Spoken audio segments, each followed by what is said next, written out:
이 아브라함 링컨이 하루는 예복 차림을 하고 이제 백악관에 들어갔습니다. 대통령으로 집무실에 올라가려고 이렇게 계단을 오르는데 뭘 그냥 꽥꽥 비명소리가 나서 보니 옆에 구덩이에 그 돼지가 거기 빠졌어요. 그냥 허우적거리면서 막 헤매고 있는 거예요. 그런데 예복을 입었는데 뭐 건지다가는 온 흙탕물이 되고 할 거니까 그냥 지나갔습니다. 누가 건져주겠지 하고. 그런데 집무실에 들어가서 늘 하던 대로 책상 위에 두 손을 얹고 기도합니다. 여러분, 아브라함 링컨은 늘 기도하는 사람이에요. 기도를 하는데 그 돼지가 그 구덩이에 빠져가지고 막 비명 지르는 그게 자꾸 떠오르는 거예요. 그래서 얼른 기도를 마치고 바로 일어나서요, 달려가서 그 돼지를 구덩이 속에서 건져주었어요. 물론 그 예복은 다 흙탕물에 다 그냥 더러워지고 했지만 이 돼지를 하찮은 동물의 생명이라도 사랑하는 마음, 귀히 여기는 그 마음, 그게 바로 링컨의 마음이었어요. 그 마음이 흑인 노예 해방이라는 대업을 이루었다. 모두들 그렇게 얘기를 하고 있습니다. 여러분, 우리 그리스도인들의 마음이 바로 이런 마음이 되어야 될 줄로 믿으시기 바랍니다. 여러분, 우리 그리스도인들이 어떤 마음을 가져야 되느냐? 빌립보 2장 5절은 이렇게 얘기합니다. 너희 안에 이 마음을 품으라. 곧 그리스도 예수의 마음이니. 그는 근본 하나님의 본체시나 하나님과 동등됨을 여길 것을 취하지 아니하시고 자기를 비어 종의 형체를 가지시고 사람의 모양으로 나타나셨고 십자가에 달려 죽기까지 복종하셨으니, 이름으로 하나님이 예수 그리스도의 이름을 가장 귀한 이름으로 세우시고 높이시고 그 이름 앞에 모든 무릎을 꿇게 하셨다고 고백하고 있습니다. 할렐루야. 여러분, 그리스도인은 이 예수님의 마음을 품어야 되는 거예요. 십자가 지는 마음, 십자가로 행하는 마음이에요. 내가 희생하고 너를 살리는 마음이에요. 내가 희생하고 십자가 짐으로 두 사람 사이를 다투고 싸우면 그 두 사이를 화목제물로 하나 되게 만드는 것, 이것이 바로 예수 그리스도의 마음이에요. 성령은 피스메이커입니다. 하나 되게 하나. 마귀는 호 디아볼로스, 디아 나눈다, 볼로스 파괴시킨다. 언제나 비방하고 나누는 일을 마귀가 하는 거예요. 마귀의 도구가 아닌 성령의 도구, 예수님 그리스도의 마음을 품고 성령의 도구로 쓰임받는 저와 여러분이 되기를 주님 이름으로 축원합니다. 1979년 말 한국에서 박정희 대통령이 서거를 당하기 직전에 유신 반대 데모가 날마다 일어납니다. 그리고 체류탄 가스가 매캐한 연기가 종로 내거리 광화문에 늘 그랬어요. 그런데 신학대학생들이 일어났습니다. 일반 대학생들이 다 나가고 마지막에 신학대학생들이 일어나는데 그때 저도 나갔습니다. 종로 내거리에서 유신 반대, 막 유신 철폐, 그 데모대 학생들, 모든 일반 학생들과 막 뒤섞여서 그들이 돌을 들고 화염병을, 물론 저는 화염병이나 돌은 들지 않았죠. 그런데 그 건너편에는 이제 전투경찰들이 페퍼폭을 앞장 세우고 방패 들고 이제 일촉즉발의 위기 상황, 부딪히기 직전인데 한복 차림의 목사님 한 분이 성경책을 들고 그 두 사이에 뛰어든 거예요. 깜짝 놀랐습니다. 그리고 학생들을 향해 손을 벌리고, 여러분, 이렇게 돌과 화염병으로 싸운다고, 무력으로 맞서 싸운다고 해결되는 것이 아니에요. 여러분, 학교로 돌아가십시오. 돌아서서 전투경찰들 향해, 여러분, 이 대학생들이 무슨 죄가 있습니까? 여러분, 동생뻘 되는 이 대학생들 무슨 죄가 있기에 여기 이렇게 싸우려 하느냐? 다 나라 사랑하는 열심에서 나온 것이니까 싸우지 말고 돌아가십시오. 그 전투경찰이 목사님 빨리 왜 나오라고, 비키라고 그러지만 목사님 비키지 않는 거예요. 그 지휘관이 목사님 나오지 않으면 가스를 발사하겠습니다. 페퍼포고예요. 얼마나 독한지 몰라요. 맞으면 그냥 눈이 따가워서 눈을 뜰 수가 없어요. 그런데 목사님께서 그 페퍼포고 쏘는 그 발사대 앞에 가가 두 손을 벌리고, 쏘려면 나에게 쏘라고, 저 학생들에게 쏘지 말고 나에게 쏘라. 이제 지휘관이 그냥 발사 명령을 내린 거예요. 발사하면 목사님 피할 줄 알았죠. 근데 그 발사하는 페퍼포고를 전부 다 맞고 그 자리에 기절해 버린 거예요, 목사님이. 놀란 것은 전투경찰 지휘관 학생들이 막 그냥 목사님 이름 부르면 달려가서요. 그리고는 119를 불러가지고 오는 거예요. 싣고, 여기는 911입니다.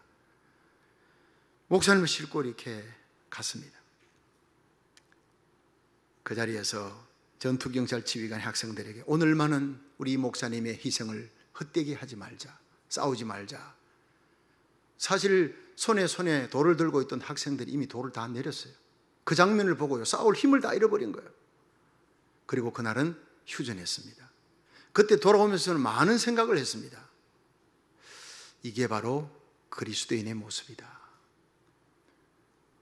나가서 데모하는 게 다가 아니라 정말 우리 그리스도인이 한 사람이 십자가 짐으로 여러분 그게 대치되던 문제가 해결되더라고요. 그 목사님의 중재로 싸움이 끝났습니다. 두고두고 그 목사님의 이야기가 수많은 신학생들 사이에 화제가 되었습니다. 그분이 바로 피스메이커였습니다. 그리스도인의 삶은 이래야 된다는 걸 보여준 것입니다. 내가 고통당하고 눈물 흘리는 희생과 수고가 있어야 화목이 이루어지는 것입니다. 믿으시면 아멘 하십시오. 이게 십자가의 길을 가는 그리스도인의 모습이에요. 가정에서 직장, 삶의 자리, 교회, 구역 모두에서 이런 피스메이커가 되기를 주의 이름으로 축원합니다. No cross, no crown. 십자가 없이는 면류관도 없고 No pain, no gain. 내가 희생하는 내 고통이 없이는 결코 얻어지는 것이 없다는 것입니다. 십자가 없는 화평이 없다는 것입니다. 화평이란 히브리어로는 샬롬, 헬라어로는 에이레네, 영어로는 peace. 그러니까 화평, 평화, 화목, 평안, 평강 다 똑같은 얘기입니다. 이 본문에, 오늘 본문에 보면 우리 그리스도인들에게는 화목해야 하는 직책을 주셨다 이렇게 합니다.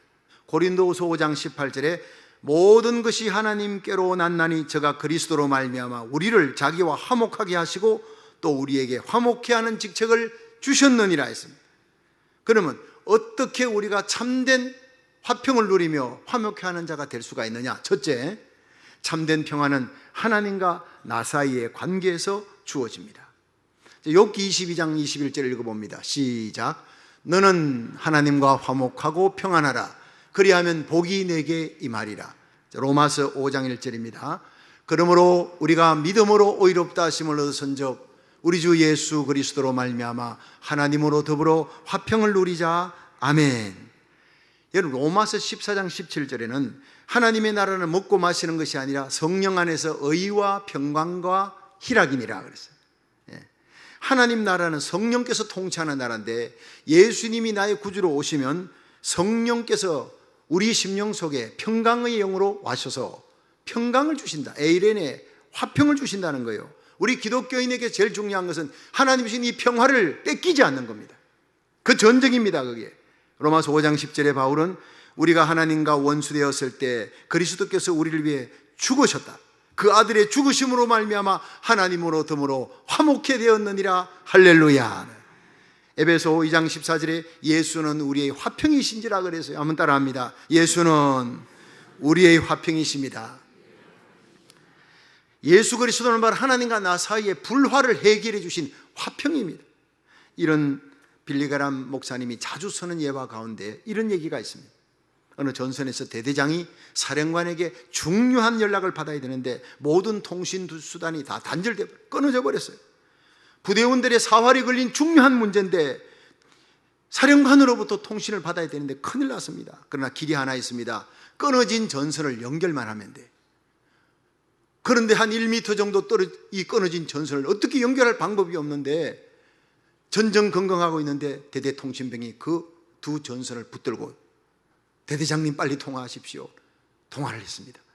사령관과 중요한 통화가 끝난 이후에 이 전선은 완전히 역전성으로 대승리를 거두었지만 전선을 붙들고 있었던 대대장이 통화하는 동안 전선을 붙들고 있었던 대대통신병은 쓰러져서 그 자리에서 죽고 말았다는 실화의 얘기입니다.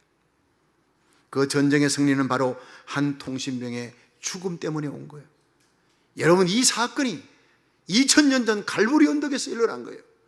하늘과 땅 사이에, 하나님과 우리 사이에 높이 달린 십자가에서 우리가 하나님과 원수되었을 때 하나님의 이름, 내 이름을 부르며 하나님의 손, 나의 손을 잡고 갈보리 언덕 십자가에서 화목제물로 돌아가신 예수님, 하나님의 이름, 내 이름을 부르다가 심장이 터져 돌아가신 것이 갈보리의 십자가예요.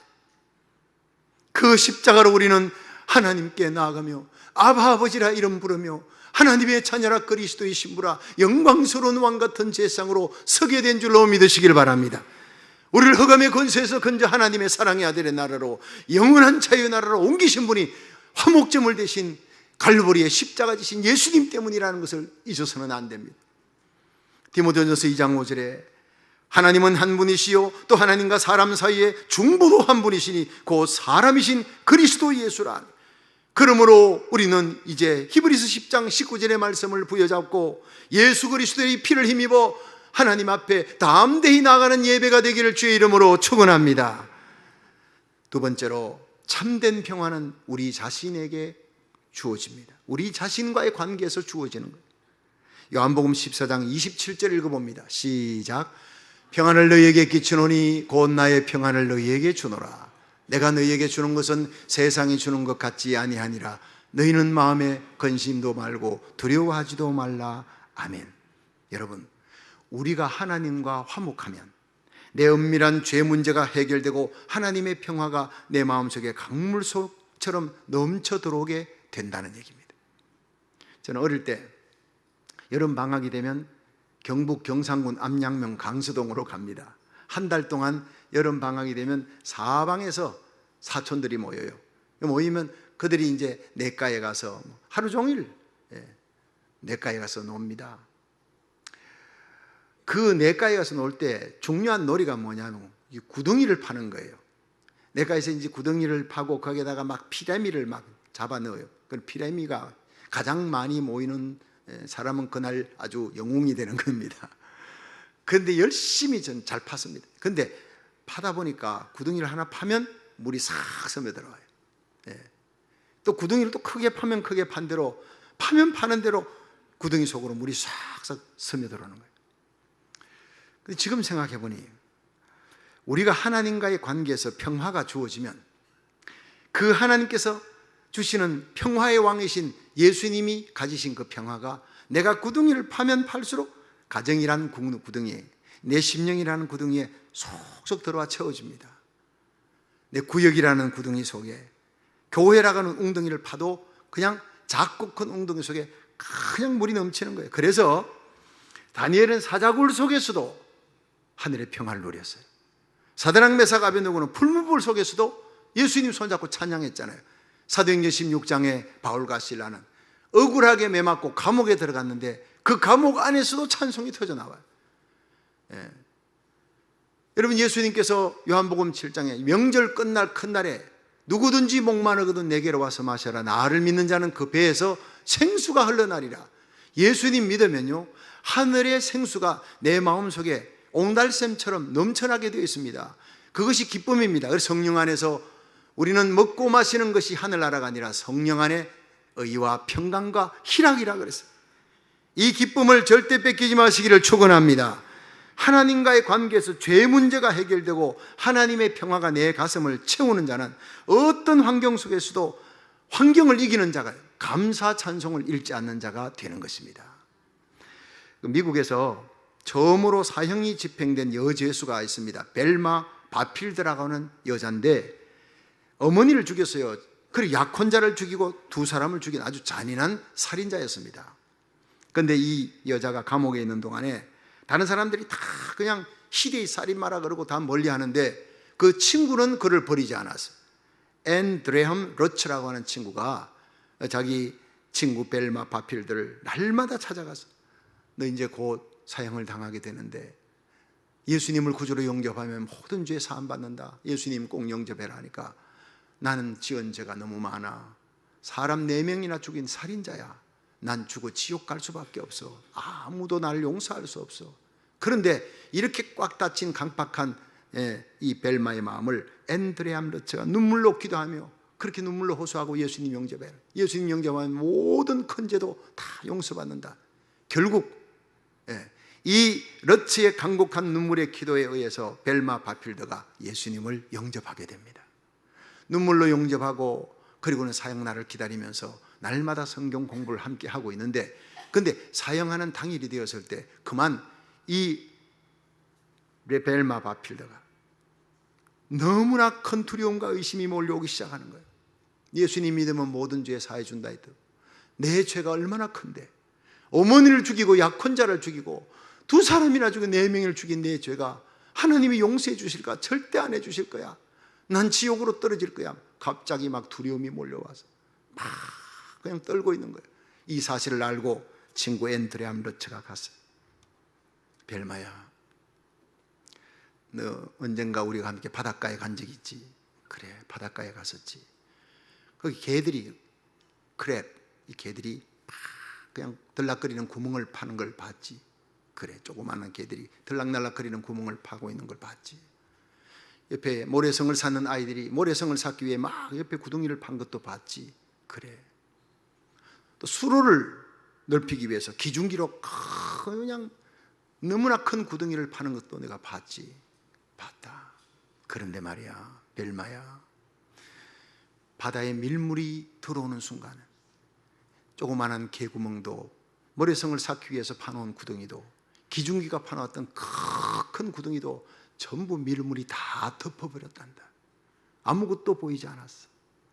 예수님의 보혈의 피는 너의 모든 죄를 다 덮어버린단다. 그 순간 벨마가 깨달은 거예요. 내 작은 죄 5만 가지 죄가 아니라 내 어마어마한 큰 죄, 살인자의 4명이나 죽였던 이 엄청난 죄악도 예수의 보혈의 피가 밀려오는 순간 그 밀물에 다 잠겨버린다고. 너무너무 기뻐서 찬송 부르면서 형장으로 갔다는 유명한 얘기가 있습니다. 예수의 보혈의 능력을 오늘 체험하시기를 주의 이름으로 축원합니다. 물밀듯 넘치는 평화, 그 기쁨으로 세상 재앙 마귀 권세를 이겨나가며 찬송하며 살아가시기를 주의 이름으로 축원합니다. 빌립보 4장 6절에 보면 아무것도 염려하지 말고 오직 모든 일에 기도와 간구로 너희 구할 것을 감사함으로 하나님께 아뢰라. 그리하면 이 모든 지각에 뛰어난 하나님의 평강이 그리스도 예수 안에서 너희 마음과 생각을 지키시리라. 하나님이 주신 죄사함을 받은 자에게 주시는 평강, 예수님 안에 계셨던 하늘의 평강 절대 뺏기지 마시기를 축원합니다. 그렇습니다. 내 마음을 지키는 역사는 하나님의 평강이 내 마음에 일어날 때 일어나는 기적입니다. 요한복음 14장 27절에 예수님께서 평안을 너에게 끼치노니 나의 평안을 너에게 주노라. 세상이 주는 것 같지 아니하니라.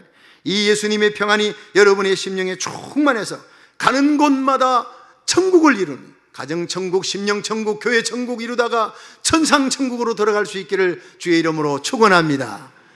오라 우리가 변론하자. 너희 죄가 주홍같이 붉어도 흰눈같이 되리라. 먹가같이 검어도 양털같이 되리라. 여러분 오직 믿음으로 구원받는 거예요. 십자가로 구원받는 거예요. 말틴 루터가 1517년 종교개혁 일으킬 때 교황청에서 면죄부를 팔았어요. 성베드로 성당 짓겠다고 면죄부를 돈 주고 팔았어요. 이 돈을 받으면, 이 면죄부를 사면 죄가 사해진다. 말틴 루터가 불같이 일어났습니다. 아니요, 아니요, 그것은 성경에서 건난 것입니다. 우리의 죄는 어떤 착한 행위로 선한 행위로도 면죄부로도 살 수 없습니다. 우리의 죄를 씻을 수 있는 것은 십자가 보혈밖에 없습니다. 비텐버그 캐슬 철치에, 그 성문 교회 95개 조항의 반박문을 내걸고 반박문의 첫 번째가 우리의 죄를 해결할 수 있는 것은 십자가밖에 없다. 면죄부는 잘못된 것이다. 프로테스탄트 대항에서 일어난 거예요. 말씀으로 돌아가자는, 그 위에 바로 십자가 조각이 있습니다. 말틴 루터의 종교개혁은 십자가로 돌아가자는 것입니다. 그래서 4가지 슬로건입니다. 따라합시다. 오직 말씀, 오직 은혜, 오직 믿음, 오직 하나님께 영광. 오직 말씀 솔라 스크립투라, 오직 믿음 솔라 피데, 오직 은혜 솔라 그라티아, 오직 하나님께 영광 솔리 글로리아디오. 이 4가지 슬로건이에요. 자, 한번 따라합니다. 오직 말씀, 오직 믿음, 오직 은혜, 오직 하나님께 영광. 모든 교회는 종교개혁의 정신으로 예배 때마다 돌아가야 될 줄로 믿으시기 바랍니다. 너희가 그 은혜를 인하여 믿음으로 말미암아 구원을 얻었나니 이것이 너희에게서 난 것이 아니요 하나님의 선물이라. 행위에서 난 것이 아니니 이는 누구든지 자랑치 못하게 하라며. 우리는 천국 가서도 이 땅에 300교회를 짓고 300선교사 파송하고 어마어마한 일에도 우리 주님 앞에서는 나는 무익한 종이라 고백할 수 없는 밖에 없어요. 내 모든 선한 행위가 천국의 문을 열 수 있는 데는 머리털럭 하나밖에도 못 되는, 그런 공로도 안 되는 것이라는 것을 알아야 합니다. 오직 예수의 피밖에 없는 줄로 믿으시기 바랍니다. 내 크고 모든 작은 죄를 예수의 보혈의 피가 맹물같이 들어오는 그 예배 시간에 잠기는, 요단강에 잠길 때 문둥병, 나만의 문둥병이 깨끗함을 받았어요. 어떤 죄도 치유하시는 능력의 역사가 이 은혜의 보좌 앞에 나갈 때 일어날 줄로 믿으시기 바랍니다. 마지막 세 번째, 화평케 하는 자는 다른 사람을 하나님께로 인도할 수밖에 없어요. 내가 내 죄 사함 받고 하나님과 화평케 되고 이 화평으로 내 가슴 속에 말할 수 없는 기쁨으로 살아가는 사람은, 예수 믿지 않는 사람 보면요 불쌍해요. 아무리 돈 많이 가지고 높은 자리에 올라도 죽으면 지옥 간다는 걸 몰라. 죄값인 지옥으로, 이 세상에 어떤 선행을 했던 자수성가라도 죽으면 지옥 간다는 걸 몰라요. 예수 피의 공로 없이 하늘의 평화를 누리지 못하고 돈으로 말미암은 기쁨, 세상 명예로 말미암은 기쁨 누리고 있는 불쌍한 그들 바라보면서 영원한 하늘의 평화와 기쁨 누리는 우리들이 참 평화를 그들에게 전해주고 싶어, 그 불쌍한 영혼을 천국으로 인도하기 위해 예수님께로 인도하고 싶어 견딜 수 없는 마음을 가지는 것이 당연한 일인 줄로 믿으시기 바랍니다. 그래서 사도 바울은 나의 달려갈 길과 주 예수께 받은 사명, 곧 하나님의 은혜의 복음을 전가하는 일을 마치려 하면 내 생명을 조금도 아까운 것으로 여기지 않겠노라. 자기 가슴에 있던 이 하나님의 평화, 죄사함의 기쁨이 자기 동족에게도 전해지기를 원하는데 동족들이 안 믿잖아요. 결국 이방인의 사도가 되어 이방인들로 하여금 유대인을 시기케 만들어요. 그렇게 해서라도 자기 동족을 구원하고자 하는 마음이 로마서 9장부터 11장에 나오는 바울의 전도자의 마음이었어요. 여러분의 심령이 한성에 내 가슴에 불이 붙은 예수 사랑, 영원한 생명 하늘의 평화를 다른 사람에게 전가하며 누구에게든지 피스메이커로 살아갈 수 있는, 그들의 영혼을 주님께로 인도하는 그리스도의 전도자가 되기를 주의 이름으로 축원합니다. 한 가지 얘기만 하고 마치겠습니다. 지금은 고인이 되셨지만 서울 한신교회 이중표 목사님 되고 있을 때 부흥회를 봤습니다. 그런데 이분의 책 나는 매일 죽노라에도 있지만은 그분이 부흥회 할 때 이런 감동적인 얘기를 했습니다. 그분이 젊은 시절 전도사 때 조그마한 시골 교회를 담임했습니다. 그래서 이제 목사 안수를 받고 이제 목회를 열심히 하는데 한 자매가 교회를 나왔어요. 새벽기도도 나오고 얼마나 봉사를 열심히 하는지 모릅니다. 근데 한 번씩 보면 눈탱이가 시퍼렇게 해가지고 오는 거예요. 남편에게 두드려 맞은 거예요. 남편이 십자가 까십니다. 그 남편이 우편 집배원인데, 우편 배달원인데 평상시는 괜찮아요. 새님같이 차가워. 근데 술만 들어갔다 하면 이거 완전히 사람이 해가 딱 달라지는 거예요. 주로 자기 부인을 두들겨 패요. 이틀이 멀다 하고 술을 먹고 들어와서는 무조건 아내를 두들겨, 아마 알코올 중독이 빠진 것 같아요. 그래서 이중표 목사님이 한 번은 그 남자를 찾아가서 왜 아내를 패느냐고, 착한 아내를 그렇게 패느냐고 핀잔을 주니까, 당신이 뭔데 목사면 목사지, 성경이나 가르치지, 남의 집에 와가지고 내 아내 내가 때리는데 뭔 간섭이냐, 아주 망신만 당하고 돌아갔어요. 속이 상해지면 어쩔 수 없습니다. 자기 부인 자기가 팬다는데. 미국 같으면 난리 나죠. 팼다가는 바로 그냥 911 하면 그냥 바로 남편 수갑 채워가잖아요. 애들도 함부로 건드리지 못하는 게 미국인데, 한국에는요 맞아도 참고 사는 거예요. 요새는 안 그렇겠지만 당시 그 이중표 목사님 그럴 때는요 그렇게 많이 때렸대요. 근데 어느 날 그 집 아들이 목사님께 헐레벌떡 달려와가지고, 목사님 큰일 났어요. 우리 엄마 죽었어요. 엄마 죽었어요. 목사님 정신이 막 다 나가버렸어요. 놀라서 달려가 보니 그 자매가 마당에 기절해가지고 피를 흘리며 쓰러져 있는 거예요. 남편이 술을 먹고 들어와서 나무 벽에 목침 있지요. 그걸 가지고 막 부인의 머리를 때려가지고 마당에 쓰러졌습니다. 기절시킨 거예요. 이중표 목사님 즉시 그 부인을 등에 업고 병원으로 뛰어갔습니다. 다행히 생명은 건졌어요. 그때부터 이 목사님은요 막 그냥 속이 너무 상해. 자기가 맞는 한이 있더라도 이 남자를 변화시켜야 돼. 예수를 믿게 해야 되겠다. 전도해야 되겠다 결심했습니다. 어느 수요일 저녁에 남편을 찾아갔는데 저녁을 먹고 있더래요. 선생님, 오늘 저녁에 저녁 먹고 나랑 같이 교회 갑시다. 이 목사님이 전에 자기가 두드려 팬 부인을 덜쳐업고 막 병원에 뛰어간 것에 대한 죄책감이 있고 빚이 있잖아요, 남편이. 그래서 알겠습니다, 목사님. 그때는 제가 너무 죄송합니다. 술만 안 먹으면 이렇게 샌님이에요. 그래가지고 이제 교회 데리고 갔습니다. 근데 목사님이 교회당 딱 앉혀놔놓고 그 옆에 태권도 유단자 둘이를 붙여놨대요. 도망 못 가게. 설교 듣다가 수 틀리면 일어나 나가버리면 또 곤란하니까. 그리고는 목사님이 그 자리에서 막 직설적인 설교를 했답니다. 눈물겨운 설교예요.